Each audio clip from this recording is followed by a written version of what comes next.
niluto sa iwan first. Ano siya? Siguro, kasi nakadalawa itong bata ko. Tapos yan, pangalawa na nila yan. Nila kayo. Kasi malalaki kasi yan ginawa ko. Masarap siya kasi, ay, may gata siya, may itlog, wala akong butter, no? Wala akong butter, so, nakita, ang nilagay ko. Tapos itlog. Ganun lang. Kung ano lang gusto niyo. Madali lang gumawa nito. Kaso, fluffy siya. Matambok siya. Maalsa.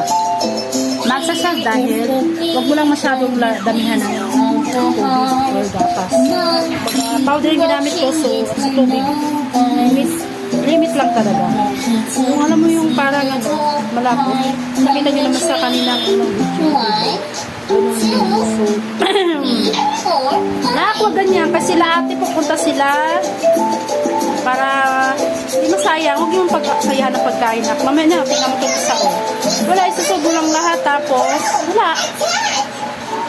tapon na yan mamaya. Ay naku, sayang yung pagkain dahil sa ulan na naman at hindi ko alam kung ano na naman to, may bagyo ba or ano.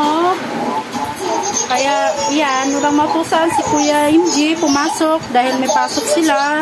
Pinapasok silang lahat dahil sa 1 week walang pasok. Ano, mula Martes pala walang pasok. Hindi siya dahil sa cancel, mula Martes. Bumawi ngayong Sabado dahil kailangan daw talaga. Hindi naman sila public, kaya okay lang. Hindi naman mahaba ang oras. Alas 9 siya umalis. Alas 4 daw uwi. Kaya lang namin. Tira natin si Kuya MG na huwag nyo naman sirain. Ay, ayoko ng ganyan.